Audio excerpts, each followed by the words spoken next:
ಬಂದ್ಗೆ ಕರವೇ ಬೆಂಬಲವನ್ನ ನೀಡದೆ ಇದು ಸಂಬಂಧಪಟ್ಟಂತೆ ಬ್ರೇಕಿಂಗ್ ನ್ಯೂಸ್ ಬರ್ತಿದೆ.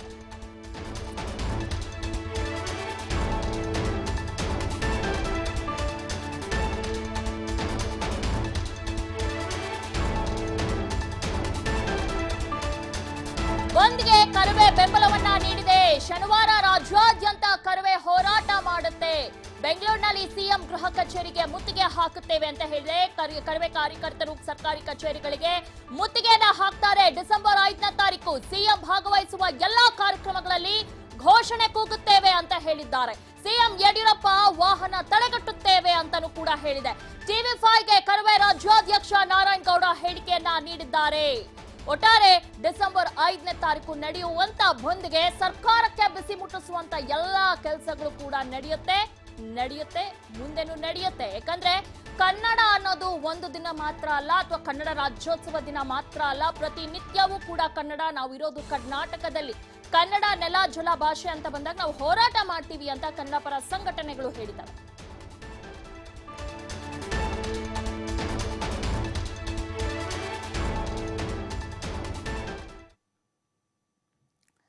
ಓಕೆ, ಇನ್ನು ನಮ್ಮ ಪ್ರತಿನಿಧಿ ವೀಣಾ ಜೊತೆ ಟಿ5ಗೆ ಕರವೇ ರಾಜ್ಯಾಧ್ಯಕ್ಷ ನಾರಾಯಣಗೌಡ ಅವರು ಏನು ಹೇಳಿಕೆಯನ್ನ ನೀಡಿದ್ದಾರೆ, ಬನ್ನಿ ನೋಡೋಣ. ಮರಾಠ ಅಭಿವೃದ್ಧಿ ಪ್ರಾಧಿಕಾರದ ರಚನೆಯನ್ನ ವಿರೋಧಿಸಿ ಕನ್ನಡ ಪರ ಸಂಘಟನೆಗಳು 5ನೇ ತಾರೀಕು ಡಿಸೆಂಬರ್ 5ರಂದು ಬಂದ್ಗೆ ಕರೆ ಕೊಟ್ಟಿದೆ, ಕರ್ನಾಟಕ ಬಂದ್ಗೆ. ಸೊ ಈ ಕುರಿತು ಮಾತಾಡೋದಕ್ಕೆ ಕರವೇ ರಾಜ್ಯಾಧ್ಯಕ್ಷರಾದಂತಹ ನಾರಾಯಣಗೌಡ ಅವರು ನಮ್ಮ ಜೊತೆಗಿದ್ದಾರೆ. ಸೊ ಅವ್ರನ್ನ ಮಾತಾಡಿಸ್ತಾ ಹೋಗ್ತೀನಿ. ಸರ್, ಏನು ಡಿಸೆಂಬರ್ 5ಕ್ಕೆ ಕರ್ನಾಟಕ ಬಂದ್ಗೆ ಕರೆ ಕೊಡಲಾಗಿದೆ. ಏನು ಕನ್ನಡ ಪರ ಸಂಘಟನೆಗಳಿಂದ ಬಂದ್ಗೆ ಕರೆ ಕೊಡ್ತಾರೆ. ವಾಟಾಳ್ ನಾಗರಾಜ್ ನೇತೃತ್ವದಲ್ಲಿ ಈ ಒಂದು ಬಂದ್ಗೆ ಕರೆ ಕೊಟ್ಟಿದ್ದಾರೆ. ಕರವೇ ಕೂಡ ಸಪೋರ್ಟ್ ಮಾಡಿದೆ. ಸೊ ಈ ಬಂದ್ನ ರೂಪುರೇಷೆಗಳು ಹೇಗಿರುತ್ತೆ ಸರ್? ಬಂದ್ಗೆ ಕರೆ ಕೊಟ್ಟಿರುವಂಥದ್ದು ಕನ್ನಡ ಪರ ಸಂಘಟನೆಗಳು, ವಾಟಾಳ್ ನಾಗರಾಜ್ ಅವರು. ನಾವು ಬಂದ್ಗೆ ಇಲ್ಲಿವರೆಗೂ ಯಾವತ್ತೂ ಸಹ ಬೆಂಬಲವನ್ನು ವ್ಯಕ್ತಪಡಿಸಿರಲಿಲ್ಲ. ಆದರೆ ಕನ್ನಡ ಪರ ಸಂಘಟನೆಗಳಲ್ಲಿ ಒಮ್ಮತ ಇಲ್ಲ ಅನ್ನೋ ವಿಚಾರವು ಕೇಳಿ ಬರ್ತಿದ್ದಾಗ ಈ ಬಂದ್ಗೆ ಬೆಂಬಲವನ್ನು ಕರ್ನಾಟಕ ರಕ್ಷಣಾ ವೇದಿಕೆ ಕೊಟ್ಟರು. ಈಗ ಕರ್ನಾಟಕ ರಕ್ಷಣಾ ವೇದಿಕೆ ಬಂದ್ಗೆ ಯಾವ ರೀತಿ ಸರ್ಕಾರದ ಕಚೇರಿಗಳು, ಖಾಸಗಿ ಕಚೇರಿಗಳು ಬಂದ್ ಆದಾಗ ಮಾತ್ರ ಬಂದು ಸಕ್ಸಸ್ ಆಗುತ್ತೆ. ಅದಕ್ಕೋಸ್ಕರ ಕರ್ನಾಟಕ ರಕ್ಷಣಾ ವೇದಿಕೆ ತಾಲೂಕು ಮಟ್ಟದಲ್ಲಿ ತಾಲೂಕು ಕಚೇರಿಗಳು ಮುತ್ತಿಗೆಯನ್ನು ಹಾಕುವಂಥದ್ದು, ಹಾಗೆ ಜಿಲ್ಲಾ ಮಟ್ಟದಲ್ಲಿ ಜಿಲ್ಲಾ ಕಚೇರಿಗಳನ್ನು ಮುತ್ತಿಗೆ ಹಾಕುವಂಥದ್ದು, ಹಾಗೆಯೇ ರಾಜಧಾನಿ ಬೆಂಗಳೂರಿನಲ್ಲಿ ಮುಖ್ಯಮಂತ್ರಿಗಳ ಮನೆಗೆ ಮುತ್ತಿಗೆ ಹಾಕಬೇಕು ಅಂತ ಹೇಳಿ ತೀರ್ಮಾನವನ್ನು ಮಾಡಿದ್ದೀವಿ. ಸರ್, ಈಗ ಬಂದನ್ನ ಯಶಸ್ವಿ ಮಾಡಬಾರ್ದು ಅನ್ನೋಂಥ ಸರ್ಕಾರ ಸಾಕಷ್ಟು ತೀರ್ಮಾನವನ್ನ ಮಾಡಿಕೊಂಡಿದೆ. ಒಂದ್ ಕಡೆ ಸರ್ಕಾರದ ಶಾಸಕರುಗಳು ಕನ್ನಡ ಪರ ಸಂಘಟನೆಗಳ ವಿರುದ್ಧವೇ ಮಾತಾಡ್ತಾರೆ. ಇನ್ನೊಂದ್ ಕಡೆ ಸಿಎಂ ಕೂಡ ಬಂದನ್ನ ಮಾಡುವಂತಹ ಕನ್ನಡ ಪರ ಹೋರಾಟಗಾರರಿಗೆ ಎಚ್ಚರಿಕೆಯನ್ನ ಕೊಡ್ತಾರೆ. ಸರ್ಕಾರದ ಉದ್ದೇಶ, ಯಾವುದೇ ಸರ್ಕಾರ ಇರ್ಬೋದು, ಆ ಸರ್ಕಾರದ ವಿರುದ್ಧ ಒಂದು ಪ್ರತಿಭಟನೆ ನಡೆಯುತ್ತೆ, ಹೋರಾಟ ನಡೆಯುತ್ತೆ, ಬಂದ್ ಆಚರಣೆ ಮಾಡ್ತಾರೆ ಅಂದಾಗ ಆ ಸರ್ಕಾರಗಳು ಆದಷ್ಟು ಬಂದನ್ನು ವಿಫಲಗೊಳಿಸುವಂಥ ನಿಟ್ಟಿನಲ್ಲಿ ತೀರ್ಮಾನ ತಗೊಳ್ಳೋದು ಸಹಜ. ಹಾಗಾಗಿ ಅವರು ಪೊಲೀಸ್ ವ್ಯವಸ್ಥೆಯನ್ನು ಮುಂದಿಟ್ಟುಕೊಂಡು ಬಂದು ವಿಫಲ ಆಗೋ ರೀತಿಯಲ್ಲಿ ಈ ಯಡಿಯೂರಪ್ಪನವ್ರ ಸರ್ಕಾರ ನಡ್ಕೊಳ್ಳುತ್ತೆ. ಹಾಗಾಗಿ ಇಲ್ಲಿ ಪೊಲೀಸ್ನವರಿಗೆ ಯಡಿಯೂರಪ್ಪನವರು ಆದೇಶ ಮಾಡಿದ್ದಾರೆ. ಅದು ಒಂದು ಕಡೆ. ಯಡಿಯೂರಪ್ಪನವರು ಕನ್ನಡ ಚಳವಳಿಗಾರರ ಮೇಲೆ ಬಂದ್ ಏನಾದರೂ ಮಾಡಿದ್ರೆ ನಾವು ಕಠಿಣವಾದಂಥ ಕ್ರಮ ತಗೋತೀವಿ ಅಂತ ಹೇಳಿ ಬೆದರಿಕೆಯನ್ನು ಹಾಕ್ತಾವ್ರೆ. ನಾನು ಯಡಿಯೂರಪ್ಪನವ್ರಿಗೆ ಹೇಳ್ತಾ ಇದ್ವಿ, ಇಂಥ ಬೆದರಿಕೆಗೆಲ್ಲ ಕನ್ನಡ ಚಳವಳಿಗಾರರು ಎದುರೋದಿಲ್ಲ. ಅದರಲ್ಲೂ ಸಹ ಕರ್ನಾಟಕ ರಕ್ಷಣಾ ವೇದಿಕೆ ಇಂಥ ಬೆದರಿಕೆಗಳನ್ನು 22 ವರ್ಷಗಳಿಂದ ನೋಡ್ಕೊಂಡು ಬಂದಿದ್ದೀವಿ. ನಾವು ಯಾವುದೇ ಮುಖ್ಯಮಂತ್ರಿಗಳಿದ್ದಾಗ, ಯಾವುದೇ ಸರ್ಕಾರಗಳಿದ್ದಾಗ ಇಂಥವನ್ನೆಲ್ಲವನ್ನು ಎದುರಿಸ್ಕೊಂಡೇ ಬಂದಂಥದ್ದು ನಾವು. ಏನು ಮಾಡೋಕ್ಕಾಗುತ್ತೆ? ಕಠಿಣವಾದ ಕ್ರಮ ತಗೋತೀನಿ ಅಂದರೆ ಏನು ತಗೋತೀರಿ? ನಮ್ಮನ್ನು ಒಂದಿಷ್ಟು ಬಂಧಿಸ್ಬೋದು, ನಮ್ಮ ಮೇಲೆ ಸುಳ್ಳು ಮೊಕದ್ದಮೆಗಳನ್ನ ಹಾಕ್ಬೋದು, ನಮ್ಮನ್ನು ಜೈಲಿಗೆ ಕಳಿಸ್ಬೋದು. ನಾನು ಎಸ್.ಎಂ. ಕೃಷ್ಣ ಅವರು ಅವಧಿಯಲ್ಲಿ ಮುಖ್ಯಮಂತ್ರಿ ಆಗಿದ್ದಂಥ ಸಂದರ್ಭದಲ್ಲಿ ನಾನು ಎಸ್.ಎಂ. ಕೃಷ್ಣ ಅವ್ರಿಗೆ ಒಂದು ಮಾತು ಕೇಳಿದ್ದೆ. ನನ್ನ ಎಲ್ಲ ಜೈಲನ್ನೂ ತೋರಿಸಿದ್ದೀರಿ ನೀವು, ನನಗೊಂದು ಸರಿ ಅಂಡಮಾನ್ ಜೈಲು ನೋಡಬೇಕು ಅಂತ ಆಸೆ ಇದೆ, ಅಂಡಮಾನ್ ಜೈಲಿಗೂ ಕಳಿಸ್ಬಿಡಿ, ನಿಮ್ಮ ಆಸೆ ಪೂರೈಸುತ್ತೆ ಅಂತ ಹೇಳಿ ಹೇಳ್ತಾ ಇದ್ದೆ. ಹಂಗೆ ನಮ್ಮನ್ನು ಬಂಧಿಸ್ಬೋದು, ಕೇಸ್ ಹಾಕ್ಬೋದು, ಜೈಲಿಗೆ ಕಳಿಸ್ಬೋದು, ಹೊರತು ಇನ್ನೇನು ಮಾಡೋಕ್ಕಾಗೋದಿಲ್ಲ. ನಾವು ಜೈಲಿಂದ ಹೊರ ಬಂದರೂ ಸಹ ಈ ಸರ್ಕಾರದ ವಿರುದ್ಧ ಪ್ರತಿಭಟನೆ ಮಾಡೇ ಮಾಡ್ತೀವಿ. ಯಾಕೆ ಅಂದರೆ ಇವತ್ತು ಮರಾಠ ಇದೇ ಪ್ರಾಧಿಕಾರದ ಮಾನದಂಡವನ್ನು ನಾಳೆ ಬೆಂಗಳೂರು ಮಹಾನಗರ ಪಾಲಿಕೆ ಚುನಾವಣೆ ಸಂದರ್ಭದಲ್ಲಿ ಇಲ್ಲಿಯ ತಮಿಳರು, ತೆಲುಗರು, ಮಲಯಾಳಿ, ಮಾರ್ವಾಡಿಗಳು ಅವರು ಇದೇ ಮಾನದಂಡವನ್ನು ಇಟ್ಕೊಂಡು ನಮ್ಮದೇ ಆದಂಥ ಒಂದು ವೋಟ್ ಬ್ಯಾಂಕ್ ಇದೆ, ನೀವು ಮರಾಠಿಗರಿಗೆ ಹೆಂಗೆ ಒಂದು ಪ್ರಾಧಿಕಾರವನ್ನು ಮಾಡಿಕೊಟ್ರು ನಮಗೂ ಆ ಥರದ ಒಂದು ಪ್ರಾಧಿಕಾರ ಮಾಡಿಕೊಡಿ ಅಂತ ಪ್ರಶ್ನೆ ಮಾಡಿದ್ರೆ, ಬ್ಲ್ಯಾಕ್ ಮೇಲ್ ಮಾಡಿದ್ರೆ, ಅವತ್ತು ಈ ಸರ್ಕಾರ ತಮಿಳು ಪ್ರಾಧಿಕಾರ ಮಾಡುತ್ತಾ, ತೆಲುಗರು ಪ್ರಾಧಿಕಾರ ಮಾಡುತ್ತಾ, ಮಲಯಾಳಿಗಳಿಗೆ ಪ್ರಾಧಿಕಾರ ಮಾಡುತ್ತಾ, ಮಾಡಿದ್ರೂ ಮಾಡ್ಬೋದು. ಯಾಕೆಂದರೆ ಇವರು ವೋಟ್ ಬೇಕು, ಇವರು ಚುನಾವಣೆಗಳು ಗೆಲ್ಲಬೇಕು. ಹಿಂದೆ ಇದೇ ಯಡಿಯೂರಪ್ಪನವರು ಸರ್ಕಾರ ಬೆಂಗಳೂರು ಮಹಾನಗರ ಪಾಲಿಕೆ ಚುನಾವಣೆ ಮಾಡುವಾಗ ಅಲ್ಲಿ ಇಲ್ಲಿರುವಂಥ ತಮಿಳರನ್ನು ವಿಶ್ವಾಸ ತಗೋಬೇಕು, ತಮಿಳರ ವೋಟ್ ತಗೋಬೇಕು ಅನ್ನೋಕ್ಕೋಸ್ಕರ ತಿರುವಳ್ಳವರ ಪ್ರತಿಮೆ ಅನಾವರಣ ಮಾಡಿ ನಮ್ಮನ್ನೆಲ್ಲ ವಿರೋಧ ಮಾಡೋದಕ್ಕೆ ಸುಮಾರು 680 ಜನರ ಲೀಡ್ರ್ಗಳನ್ನ ತಗೊಂಡು ಕರವೇ ಲೀಡ್ರ್ಗಳನ್ನ ಜೈಲಲ್ಲಿ ಇಟ್ಟಿದ್ದರು. ಹಾಗಾಗಿ ಯಡಿಯೂರಪ್ಪನವ್ರಿಗೆ ಇದು ಚೆನ್ನಾಗಿ ಗೊತ್ತಿದೆ.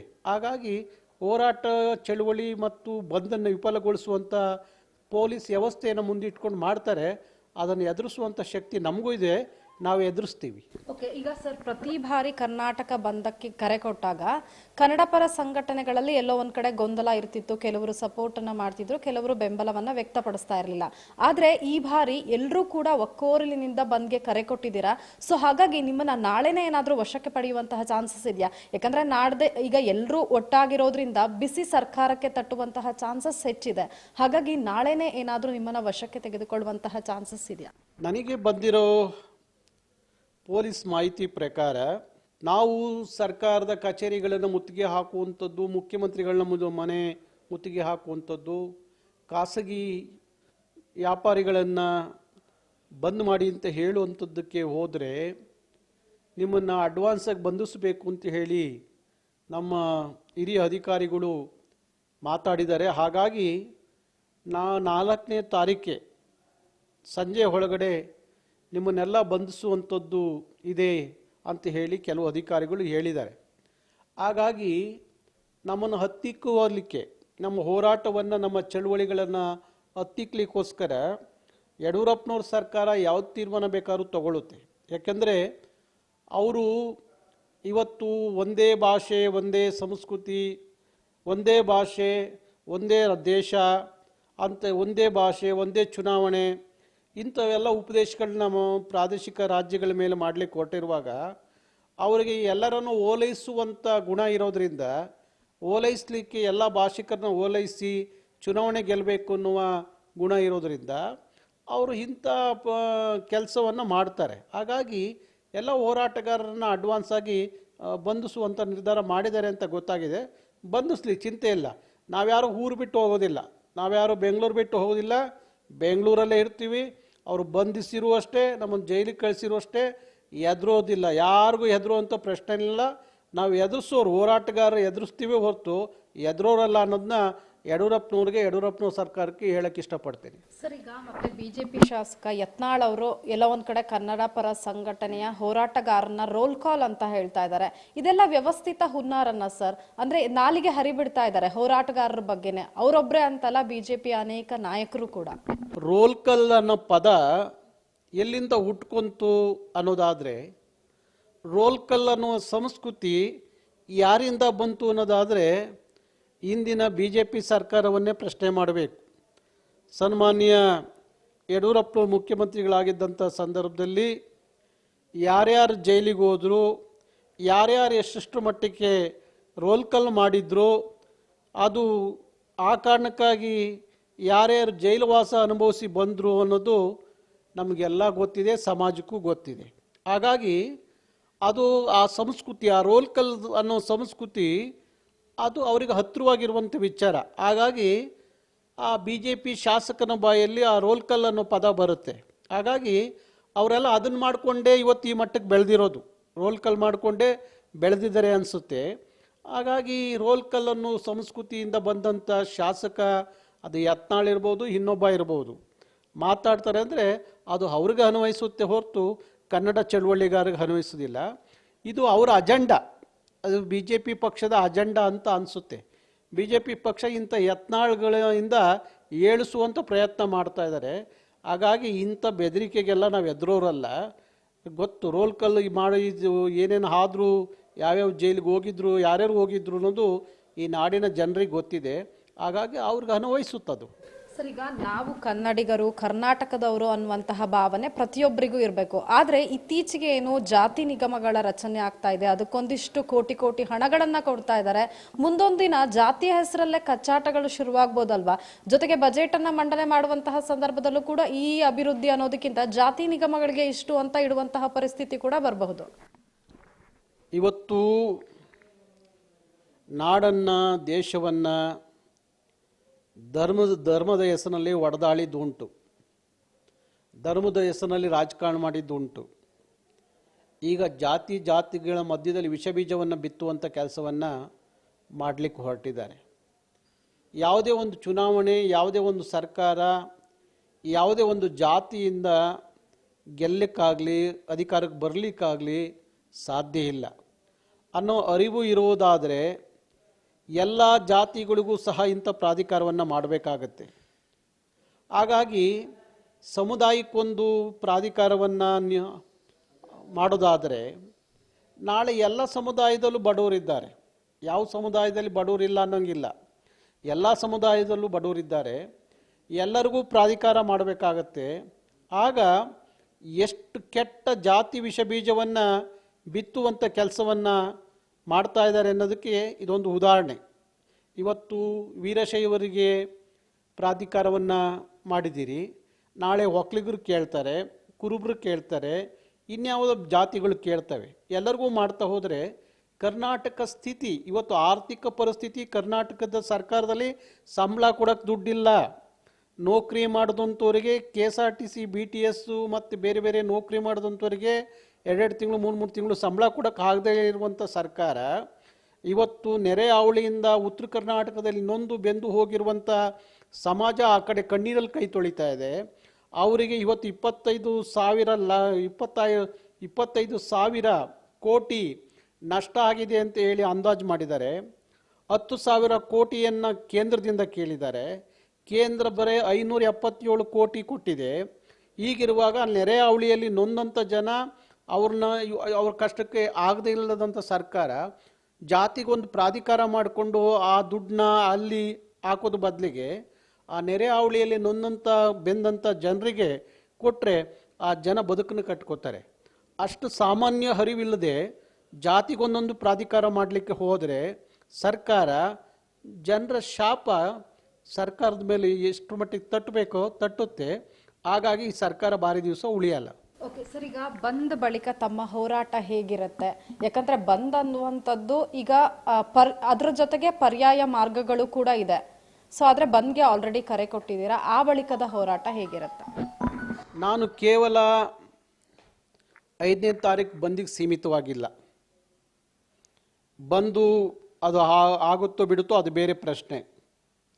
ಆದರೆ ಹೋರಾಟ ಅಂತೂ ಮುಂದುವರಿಯುತ್ತೆ. ರಾಜ್ಯ ಸರ್ಕಾರ ಮರಾಠ ಪ್ರಾಧಿಕಾರದ ವಿಚಾರದಲ್ಲಿ ಹಿಂದೆ ಸರಿಯೋವರೆಗೂ ಸಹ, ಅದನ್ನು ವಾಪಸ್ ಪಡೆಯೋವರೆಗೂ ನಮ್ಮ ಹೋರಾಟ ಮುಂದುವರಿಯುತ್ತೆ.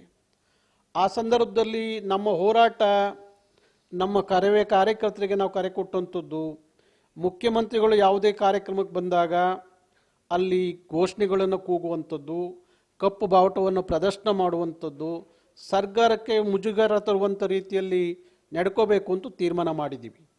ಹಾಗೆ ಮಂತ್ರಿಗಳು ಅಷ್ಟೇ, ಜಿಲ್ಲಾವಾರು ಮಂತ್ರಿಗಳು ಅಲ್ಲಿ ಕಾರ್ಯಕ್ರಮಕ್ಕೆ ಹೋದಂಥ ಸಂದರ್ಭದಲ್ಲಿ ಅಲ್ಲಿ ಮಂತ್ರಿಗಳ ವಿರುದ್ಧ ಘೋಷಣೆ ಕೂಗುವಂಥದ್ದು, ಅವ್ರಿಗೂ ಕಪ್ಪು ಬಾವುಟ ಪ್ರದರ್ಶನ ಮಾಡುವಂಥದ್ದು, ಸರ್ಕಾರಕ್ಕೆ ಎಷ್ಟು ಮಟ್ಟಿಗೆ ಸರ್ಕಾರದನ್ನ ಇಕ್ಕಟ್ಟಿ ಸಿಗಾಕ್ಸ್ಬೇಕೋ ಅಷ್ಟನ್ನು ಮಾಡಬೇಕು ಅಂತ ಹೇಳಿ ತೀರ್ಮಾನ ಮಾಡಿದ್ದೀವಿ. ಹಾಗಾಗಿ ಕೇವಲ 5ನೇ ತಾರೀಕಲ್ಲ, ನಮ್ಮ ಹೋರಾಟ ಮುಂದುವರಿಯುತ್ತೆ. ಅವರು ಪ್ರಾಧಿಕಾರ ಹಿಂಪಡೆಯುವವರೆಗೂ ನಾವು ಇಡೀ ರಾಜ್ಯದ ಜನತೆಗೆ ಈ ಒಂದು ಮಾನದಂಡವನ್ನು ಇಟ್ಕೊಂಡೇನು BJP ಹೊರಟಿದೆ, ಜಾತಿ ರಾಜಕಾರಣ ಇರ್ಬೋದು, ಮತ್ತು ಭಾಷಾ ಪ್ರಾಧಿಕಾರಗಳನ್ನ ರಚನೆ ಮಾಡಲಿಕ್ಕೆ ಹೊರಟಿರುವಂಥದ್ದು ಇರ್ಬೋದು, ಇದನ್ನು ಜನರ ಮುಂದೆ ತಗೊಂಡೋಗ್ತೀವಿ. ಜನರು ಮುಂದಿನ ಚುನಾವಣೆಯಲ್ಲಿ ಭಾರಿ ಬುದ್ಧಿಯನ್ನು ಕಲಿಸ್ತಾರೆ. ಯಾಕೆಂದರೆ ಮೊನ್ನೆ ಯತ್ನಾಳ್ ಮಾತಾಡುವಾಗ ಒಂದು ವಿಚಾರ ಹೇಳ್ತಾರೆ. ಯತ್ನಾಳ್ ಏನು ಹೇಳ್ತಾರೆ ಅಂದರೆ, ಯಡಿಯೂರಪ್ಪನವರೇ ಮರಾಠ ಪ್ರಾಧಿಕಾರದಿಂದ ಯಾವುದೇ ಕಾರಣಕ್ಕೂ ಹಿಂದೆ ಸರಿಬೇಡಿ, ಕನ್ನಡಿಗರು ಓಟ್ ಆಗ್ತೇ ಹೋದರೂ ಚಿಂತೆ ಇಲ್ಲ, ನಮಗೆ ಕನ್ನಡಿಗರ ಓಟ್ ಬ್ಯಾಂಕ್ ಇಲ್ಲದೆ ಹೋದರೂ ಚಿಂತೆ ಇಲ್ಲ, ಮರಾಠಗರ ಪ್ರಾಧಿಕಾರದಿಂದ ಸರಿದರೆ ಮರಾಠಿಗರು ನಮ್ಮಿಂದ ದೂರ ಆಗ್ತಾರೆ ಅನ್ನೋ ಮಾತು ಹೇಳ್ತಾರೆ. ಆಗಿರುವಾಗ ಈ ಯತ್ನಾಳ್ ಈ ಥರದ ವಿಚಾರವನ್ನು ಕನ್ನಡಿಗರು ಓಟ್ ಬ್ಯಾಂಕ್ ಬೇಡ, ಮಾಡೋದು ಬೇಡ, ಕನ್ನಡಿಗರು ಅಗತ್ಯ ಇಲ್ಲ ಅನ್ನೋ ಮಾತನ್ನು ಹೇಳ್ತಾರೆ ಅನ್ನೋದಾದರೆ ಇದು ಬಿ ಜೆ ಪಿ ಅಜೆಂಡಾ ಅಂತ ಅನಿಸುತ್ತೆ. ಹಾಗಾಗಿ ಬಿ ಜೆ ಪಿಯವರಿಗೆ ಕನ್ನಡಿಗರು ಓಟ್ ಬೇಡ ಅನ್ನೋದಾದರೆ ಮುಂದಿನ ಚುನಾವಣೆಯಲ್ಲಿ ಅದನ್ನು ಹೇಳಲಿ ಅವರು. ನಾವು ಕನ್ನಡಿಗರು ಓಟ್ದಿಂದ ಗೆಲ್ಲೋಲ್ಲ, ಕನ್ನಡಿಗರು ಓಟ್ ಹಾಕೋದು ಬೇಕಾಗಿಲ್ಲ, ಭಾಷಾ ಅಲ್ಪಸಂಖ್ಯಾತರು ಓಟ್ ಹಾಕಿ ನಾವು ಗೆಲ್ತೀವಿ ಅಂತ ಹೇಳಲಿ. ಅವರೆಲ್ಲ ಗೆದ್ದು ಬರಲಿ, ಆ ಸವಾಲನ್ನ ನಾನು ಸ್ವೀಕರಿಸ್ತೀನಿ. ಎಸ್, ಇದಿಷ್ಟು ಕೂಡ ಕರವೇ ರಾಜ್ಯಾಧ್ಯಕ್ಷರಾದಂತಹ ನಾರಾಯಣ್ ಗೌಡ್ರ ಮಾತು. ಅಂದರೆ ಏನು, ನಾವು ಡಿಸೆಂಬರ್ 5ರ ಬಂದ್ಗೆ ಮಾತ್ರ ಸೀಮಿತ ಆಗಿಲ್ಲ, ನಮ್ಮ ಹೋರಾಟ ಮುಂದುವರಿಯುತ್ತೆ. ಸರ್ಕಾರ ಮರಾಠ ಅಭಿವೃದ್ಧಿ ಪ್ರಾಧಿಕಾರದ ರಚನೆಯನ್ನು ವಾಪಸ್ ತೆಗೆದುಕೊಳ್ಳುವವರೆಗೂ ನಾವು ಹೋರಾಟವನ್ನು ನಡೆಸ್ತೀವಿ. ಜೊತೆಗೆ ಮುಂದಿನ ದಿನದಲ್ಲಿ ಕರ್ನಾಟಕದವರು ತಕ್ಕ ಪಾಠವನ್ನು ಏನು ಚುನಾವಣೆಯಲ್ಲಿ ಕಲಿಸ್ತಾರೆ ಅನ್ನುವಂತಹ ಮಾತನ್ನು ಹೇಳ್ತಾ ಇದ್ದಾರೆ. ವಿಡಿಯೋ ಜರ್ನಲಿಸ್ಟ್ ವಿಜಯ್ ಜೊತೆ ವೀಣಾ ಸಿದ್ದಾಪುರ್, TV5 ಬೆಂಗಳೂರು.